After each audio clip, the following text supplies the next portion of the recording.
filimka ayaa ku bilaabanaya England noloshii hore 1950kii halkaas oo ilmo yar uu dhashay qoys qaniya ilmaha yar oo lagu magacaabo Michael inkastoo uu ka dhashay qoys wax bartay qasab maaha in Michael uu noqdo qof dabeecad wanaagsan markii da'diisu ahayd 13 jir wuxuu noqday faraha laga qaad wuxuuna geystay fal dambiyeedyo badan sida dagaal iyo dhac oo xitaa weerar uu ku qaaday macalinkiisii Michael wuxuu ku noolaa nolol caadi ah isagoo ka shaqeeya maqaayad maadaama uu mushaarkiisu yaraa wuxuu go'aansanayaa inuu lacag ka xado maqaayadii uu ka shaqeynayay dabadeed laba askari ayaa imaanaya gurigiisa isla mar ahaantaana waxa albaabka ka furaysa hooyadii wax yar kadib hooyadii ayaa u keenaysa labadii askari waxayna bilaabayaan inay su'aalo weydiiyaan Michael isla mar ahaantaana ma uusan jeclaysan joogitaanka labadan bileys dabadeed wuxuu bilaabayaa inuu garaaco goobta ayaa markaa u wareegaysa 1974 waqtigaas Michael wuu guursaday waxaana u dhashay ilmo inkastoo uu ahaa nin qalqaaliya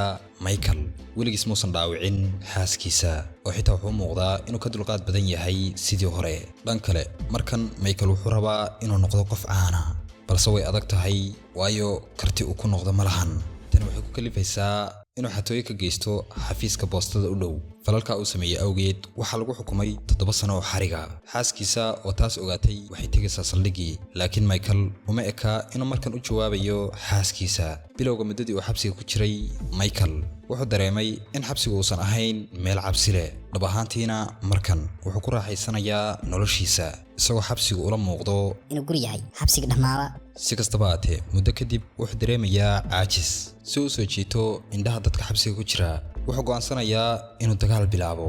Michael ayaa raadinaya qof uu dilo kadib wuxuu garaacayaa dhowr ka mid ah ilaaladii xabsiga xilli ay markaa ku guda jireen shaqadooda falalka uu ku kacay awgeed garsooruhu wuxuu go'aansanayaa inuu u kordhiyo muddada xabsiga oo ugu daro 7 sano oo kale sida darteed waxa lagu xukumay 14 sanadood oo xariga si kastaba ahaatee caanimada Michael ayaa sii kordhaysa maadaama uu falal badan ka geystay xabsiga waana inta kaliya uu rabo inuu caan noqdo asxaabtiisii iyo maxaabiista kale kula jirtay xabsiga way ku farxaan mar walba uu sameeyo ficil sheeko dheer kadib Michael wuxuu noqday nin caana oo ku khasbanaaday in loo wareejiyo xabsiyo badan Michael wuxuu galay 120 xabsi oo kala duwan sababtoo ah qofna ma dhicin inuu wajaho awoodiisa maadaama uu geysanayo falal naxariis darro ah inta kadib maamulka xabsiga ayaa Michael gelinaya isbitaalka dhimirka waninkani ama waalan yahay bar isbitaalka dhimirka inaga geeya goobta ayaa markaa u wareegaysa Michael kaasoo dareemaya niyad jab xaaladda isbitaalka dhimirka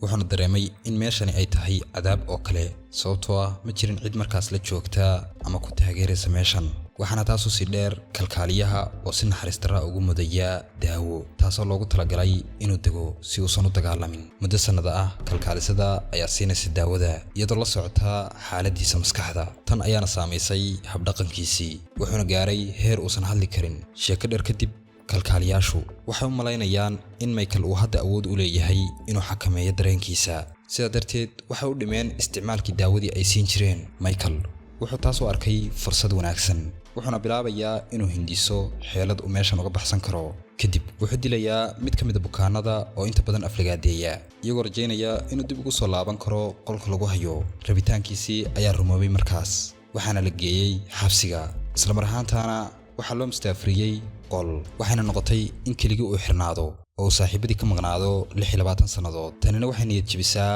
isaga kadib mar kale ayuu ka fikirayaa habka saxda ah ee uga bixi karo meeshan Michael ayaa markaa sameynaya rabshado isagoo burburinaya dhismaha xabsiga falalka uu sameynaya awgeed wuxuu helay ammaan dheeraada muddo kadib Michael waxaa laga diiday dhammaan xabsiyada England warninkan naga xeeyaa la yiri bilaa ku dhacday muuqaalka ayaa markaa u wareegaya Michael oo caan noqday ilaa ugu dambeyntii boqoradda England ay u ogolaatay in la sii daayo markuu xabsiga ka soo baxay waxaa soo qaaday hooyadii si kastaba ahaatee imaatinka guriga Michael wuxuu u muuqdaa mid wareersan sababtoo inta badan alaabtiisii ayuu ka waayay qolkiisa hooyadii ayaa markaa u sharaxday in qolkoodan uusan ku filayn alaabta saa darteed gurigoodii hore ay deganaayeen aysan ka soo guurin taasoo ay la micno tahay in alaabtoodii ay taalo guriga kale kadib markuu la noolaa hooyadii dhowr maalmood Michael wuxuu doortay inuu la noolaado adeerkii kaasoo ah ganacsade meeshaas Michael wuxuu ku ogaa dhowr haween kuwaasoo u shaqeeya adeerkii maalin maalmaha ka mid ah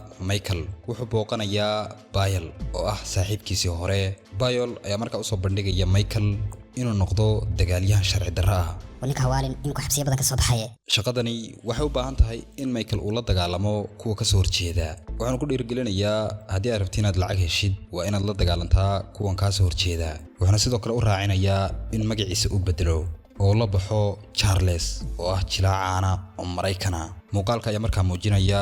Michael oo magaciisa u bedelay Bronson. maadaama magacii uu inoo bedeshay inta filimka uu ka dhamaanayo waxaan ugu yeeraynaa magaciisa cusub. waxaana bilaabayaa inuu la dagaalamo ninay ishayaan. sida muuqata maadaama uu awood weyn leeyahay ayaa u sahlaysa inuu garaaco kuwa ka soo horjeeda. natiijo ahaan wuxuu mar walba badiyaa kulan kasta. xitaa mid ka mid ah kuwa la xifaaltamaya ayaa diyaar u ah inuu lacagtiisa bixiyo si uu la dagaalamo Bronson. dhan kale Bronson ayaa jeclaaday mid ka mid ah shaqaalaha adeerkii. isagoo damacsan inuu guursado gabadha ayuu dukaanka dahabka ka xadayaa faraanti qaaliya. si kastaba haatee gabadhii ayaa si adag u diiday sababtoo ah waxay hore u lahayd saaxiib kaasoo doonaya isna inuu guursado. wax yar kadib boolisku waxay xireen Bronson oo u direen jeelka. maalmihii hore xabsiga ku jiray wuxuu u muuqday mid fiican. si kastaba haatee bil kadib rabitaankiisa dagaalka ayuu bilaabay. Bronson ayaa markaa ka haystay nin waardiye ah oo u qaabilsan u gudbinta buugaagta qolkiisa. intaa kadib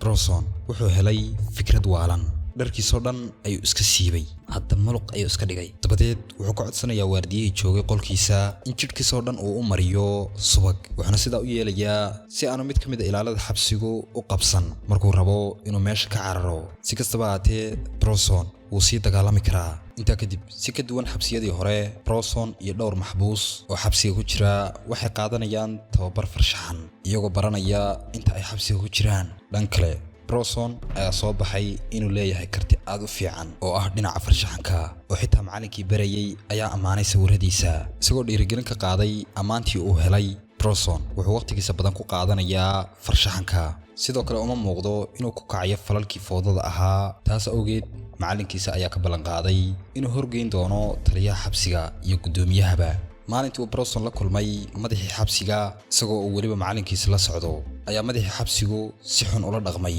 oo aad moodo inuusan dan ka lahayn farshaxankiisa. Bronson ayaa had iyo jeer isku dayaya inuu sameeyo wax kasta wanaagsan laakiin mar walba wuxuu helaa jawaab niyad jab leh. taas awgeed wuxuu u qaatay in haddii uu rabo markaas in la aqoonsado dariiqada kaliya uu heli karo inay tahay inuu si bahalnimo ah ula dhaqmo calashaan inuu laayo dhammaantood. muuqaalka ayaa mar kale muujinaya Bronson oo soo xidhay macallinkiisii farshaxanka kadibna jidhkiisii mariyey rinji iyo olyo madow. intaa kadib wuxuu ku qaylinayaa inuu u soo galo waardiyuhu oo uu weydiisanayaa inuu la dagaalamo. ilaa hadda Bronson wuxuu ku jiraa weli xabsiga waxaana lagu xukumay xabsi daa'in. filimkiina saas ayuu markaa ku dhammaaday. haddii markaad xiisaysid muuqaalada noocan oo kale ah fadlan channelka subscribe inoo saar. sidoo kale muuqaalkan like garee si markaa dad badan u gaaro. waana kaaga mahadcelinaya daawashada muuqaalkan. intaan muuqaalka ku kulmayno waxaan idinkaga tegayaa asalaamu calaykum waraxmatullahi wabarakaatu.